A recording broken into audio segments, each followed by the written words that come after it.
Inside P&J Live here in Aberdeen, Scotland. The first time the Rogue Invitational has made its way outside the United States.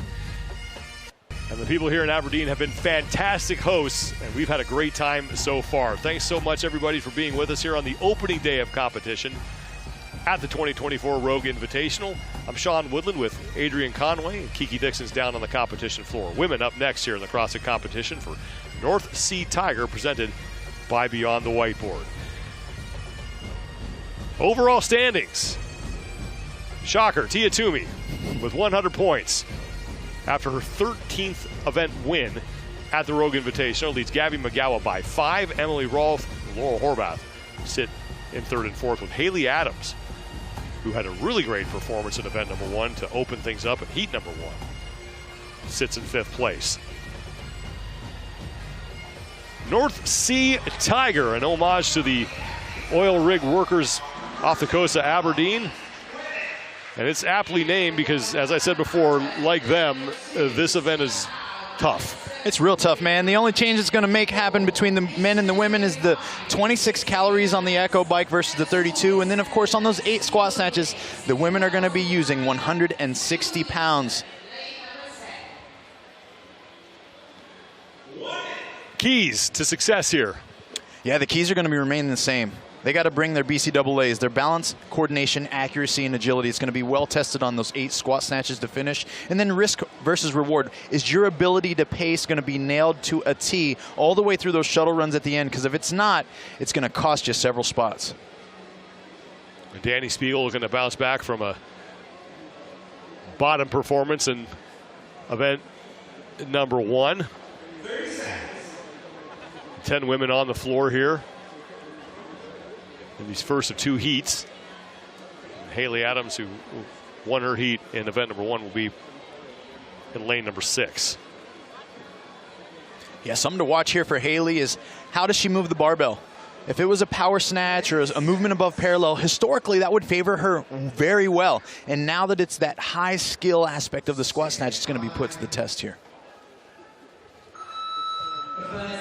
The first of 2 heats has begun. 26 calories for the women to open up. And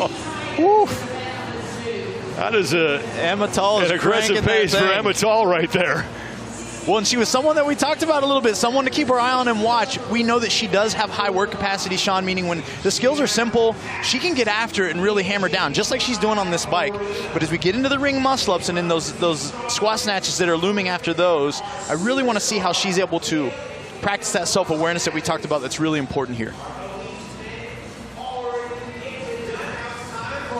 Emma Tall is out front with Haley Adams. Danny Spiegel next to Emma Tall towards the front along with Manon Anganese, but Emma Tall starting to pull away a little bit here now on these opening 26 calories.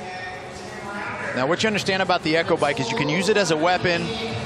You don't want to be a victim to it. So she got out and she weaponized those calories by literally creating what's called a surge on that fan, ramping the RPMs, gaining herself exponential calories versus the field. Now she can settle down and get off at a much more cool, composed pace, but she's already created a buffer of separation between her and many other female competitors. And there was Maddie Sturt closest to the camera.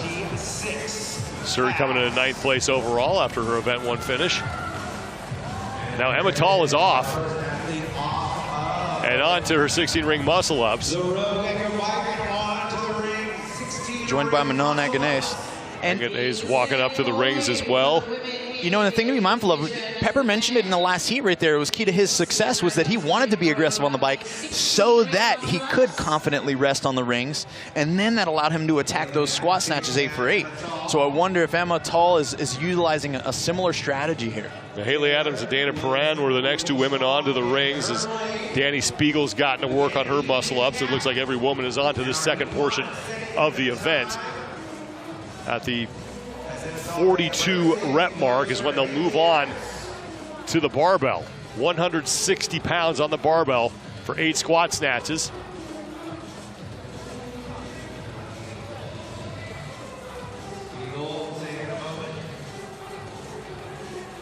These ladies all trying to make sure that they stay composed. Again, staying just below their threshold.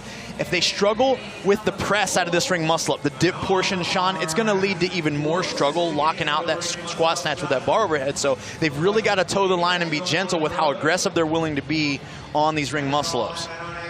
Well, Ematal has 1 rep remaining, and she will move on to the barbell.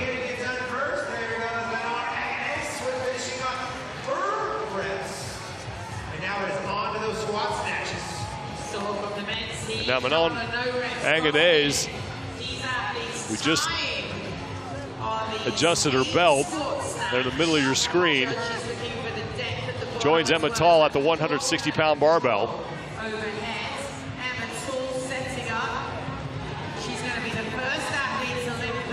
73 kilos. She saved it. Man, she stepped forward out of that snatch, Sean. She just pulled a little early, wasn't patient through her heels to finish it, and that's why she missed. Let's see if she can clean it up. Both athletes getting a good rep in.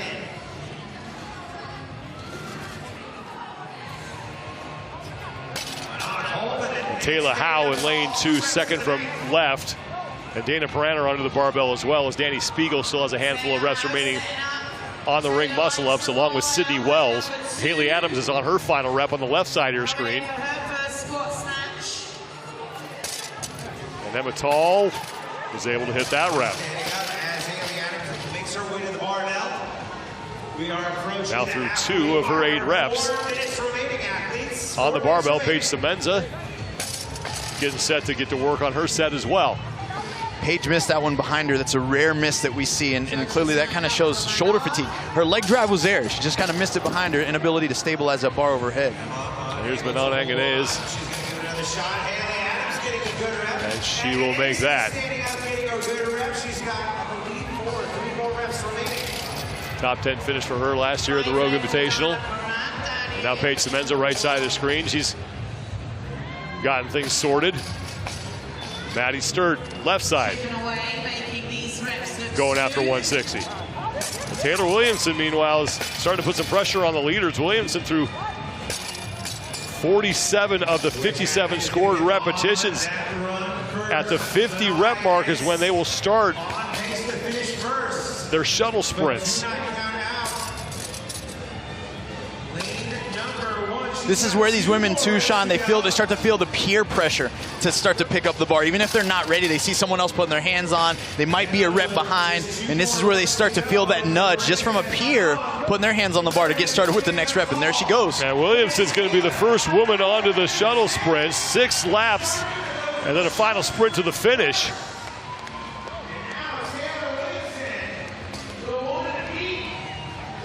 First individual appearance here at the Rogue Invitational for Taylor Williamson. She competed at the very first Rogue Invitational back in 2019 on a team.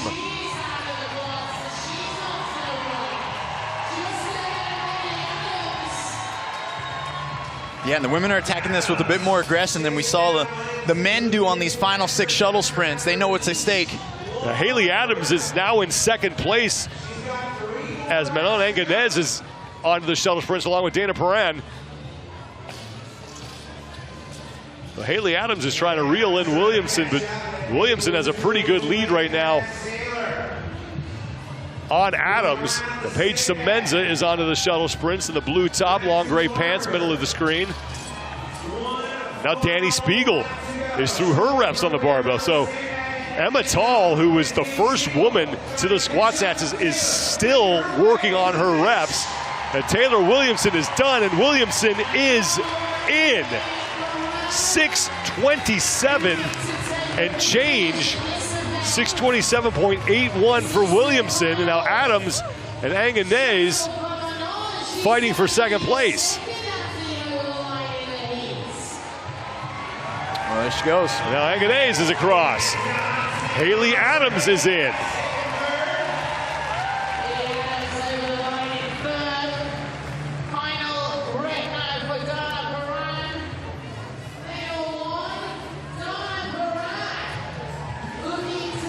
Danielle Perrin is in.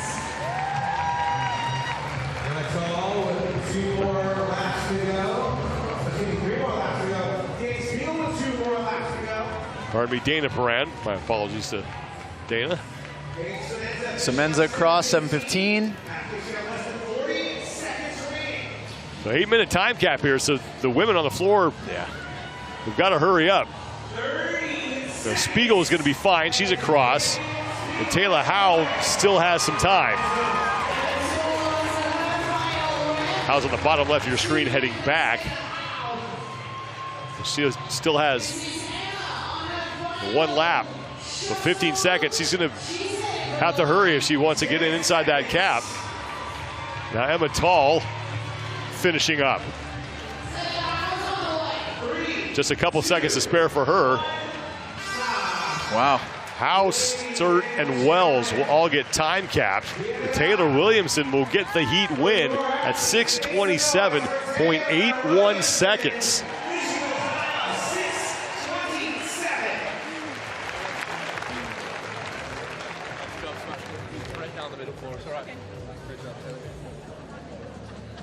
All right, here it was. She literally, I mean, Sean, we hadn't talked about Taylor pretty much the entire event, and she just methodically made her way through. Great execution, great example of self-awareness. She broke up the ring muscle-ups. She didn't even get off to a blistering pace on the Echo bike, and she totally could have. And then, with her accuracy on the snatches, she was able to finish in a cloud of dust there on those 6 shuttle runs.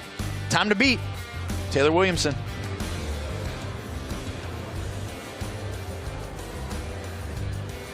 It's the work on the barbell that gets Taylor Williamson across the finish line first. 6:27.81 seconds. 3 women go sub-7. And then Dana Pran comes in at 7:05.91, followed by 10 seconds by Paige Semenza. Danny Spiegel with a 6th place finish in that heat, with 1 heat remaining in North Sea Tiger, presented by Beyond the Whiteboard.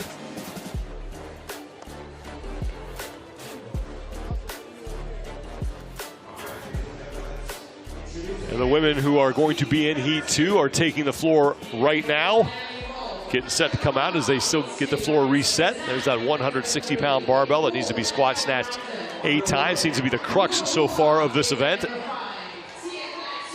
Yeah, we saw that be a big struggle point there. Again, pacing the ring muscle-ups and getting off with fresh arms to punch out that weight is a very difficult time. The overall leader, Tia Toomey, will be in lane number 6. Laura Horvath, the defending champion, will be right next to her in lane number 5.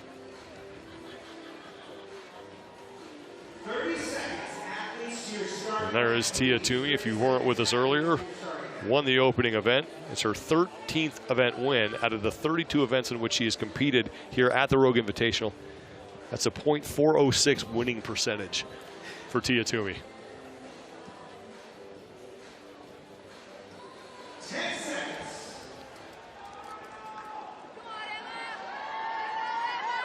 Stand by. The Heat 2 underway. Gabby McGowan getting to work on her 26 calories. She was putting a little bit of pressure on Tia Toomey early in event number 1, but the 3-time Rogue Invitational champion managed to pull away towards the midpoint of that event. Yeah, it was Tia who put her foot down and never relented there. You know, you talk about her getting her 13th event win. Sean, I don't think she's ever really seen an event that she didn't like. I have a feeling this one she really does like, due to the demand of the high skills that we've talked about and seen already at display. That 160 is not going to present a problem for her. Emily Rolfe, your leader right now, halfway through her 26 calories. We saw a totally different strategy by Emma Tall in the last heat. Started with that surge a bit more aggressive, and it really came back to bite her as she hit some kind of wall on those squat snatches. We're seeing all these athletes come out more of it at a steady pace throughout as they work to accumulate the calories. There's Ariel Lowen. Hand in the air for Gabby McGowan. And Tia Toomey's also just about done. Alex Kazan close to finishing as well, before they'll move on to the 16 ring muscle ups. The separator in this event seems to be the 8 squat snatch. How quickly now Rolfe is done. She'll be the second woman to the rings as Gabby McGowan has started her first set. Now Toomey's getting to work, and Laura Horvath.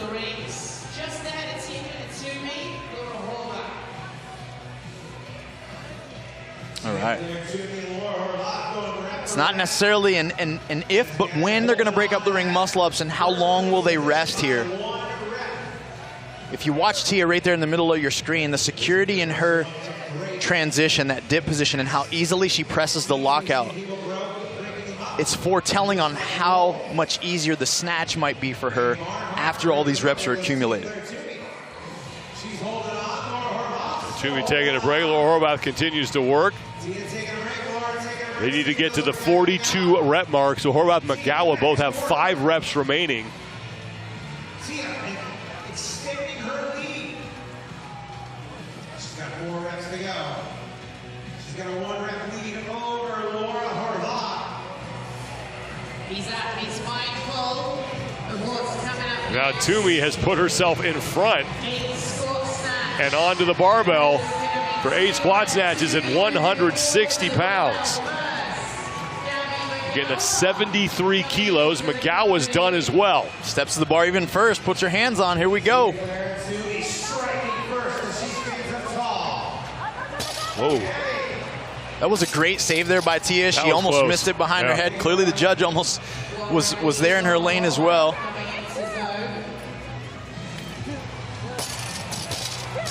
That one looks better the second attempt for Toomey.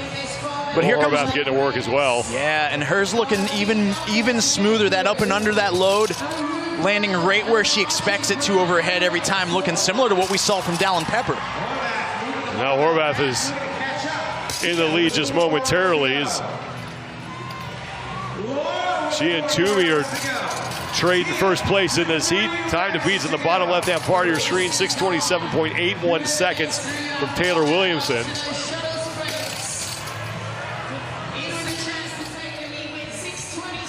50 reps is what they need to hit on the scoring ribbon on the left side before they can take off on those shuttle sprints. And Tia Toomey is now 1 rep shy of that mark. We haven't seen a real sprint off too fast in these last shuttles. Ooh, Horvath with a no rep here. That's going to open the door for Toomey, who is now done.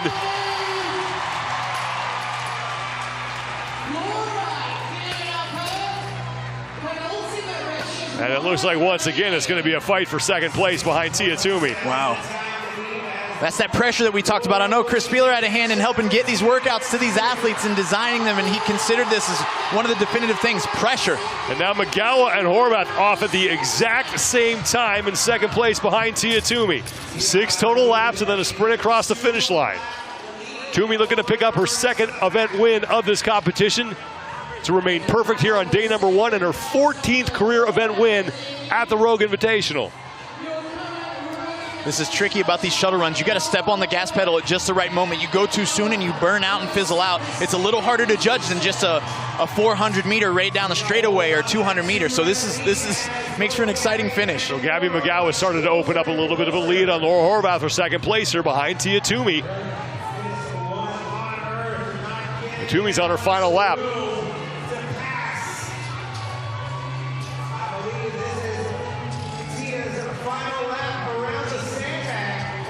And Tia Toomey is going to go 2 for 2, another event win for the 3-time Rogue Invitational champion, and makes it look easy. 5:30, smashing Taylor Williamson's time by more than a minute. Here comes Gabby McGowan across. She will take second. And Laura Horvath is in third.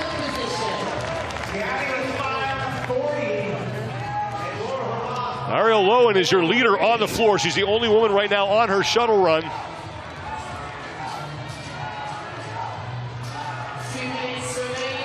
Now Danielle Brandon has finished up her squat snatches. Brandon closest to the camera. 2 minutes remaining as Ariel Lowen and Kate Gilbert make their way around the same mat. Still fighting to beat that time to beat already set by Taylor Williamson. That was 6:27.87 seconds, so Toomey just missed beating that by a full minute. Alex Kazan is on to her shuttle sprints.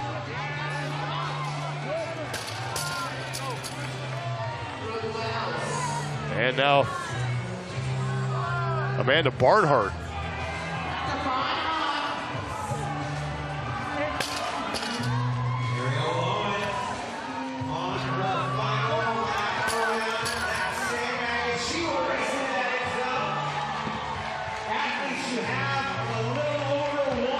Last one for Ariel. Ariel Lowen is in. Taylor Williamson is going to finish in 4th place in the event, courtesy of her top time from heat number 1. As we have less than a minute to go before we hit the time cap. Final lap for Danielle Brandon. And she is in. Gazan is across. Amanda Barnhart and Brooke Wells look to be the next 2 to finish. And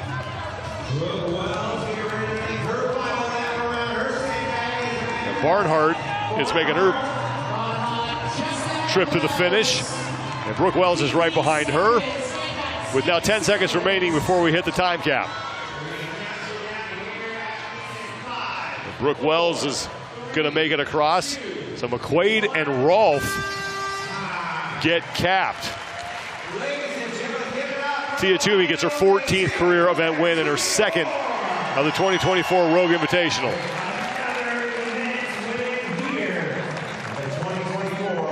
Great execution by the champ and great response to the pressure. I'm sorry, Tia. No, with you. Thank you. Thank you. 33 events, 14 wins. 2 in a row here. I just don't know what else to say about the dominance that we just continually see from her. Well, I'll tell you what, it was a really great display of fitness like we're used to seeing from Tia, but what was unique here is that Laura and Gabby both came in and presented different forms of pressure into her lead at different times. Tia was able to stay the course and have the cleaner run. She didn't have the misses, and so that allowed her to get out on that shuttle run early and then have a composed finish late, but it looked like it was going to be split-second finishes right and left. 5:29.37 seconds for Tia Toomey. Keeps her perfect so far. Gabby McGowan, another strong performance.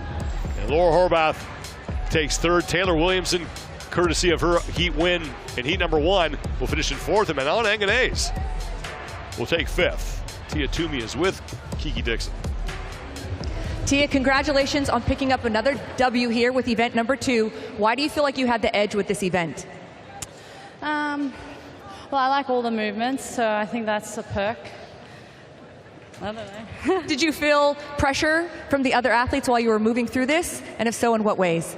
No, I wouldn't say I felt pressure from the other athletes, but I knew that barbell, even though it's only moderate weight, it was going to be pretty heavy after your heart rate's quite high. And coming off the muscle ups, all the blood's in your upper body, and so your legs had to wake up a little bit.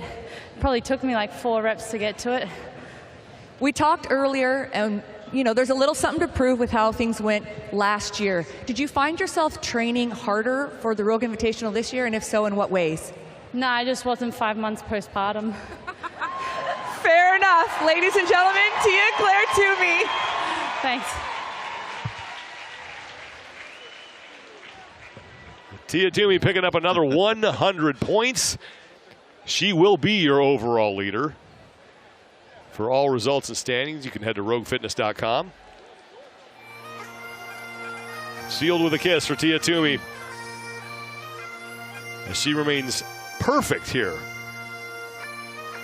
Dallin Pepper picks up an event win. Guy Maeros picked up a heat win, as we have just 1 event remaining here on Friday for the individual men and women. More strongman action coming up. Stay with us as our coverage continues from Aberdeen, Scotland of the 2024 Rogue Invitational.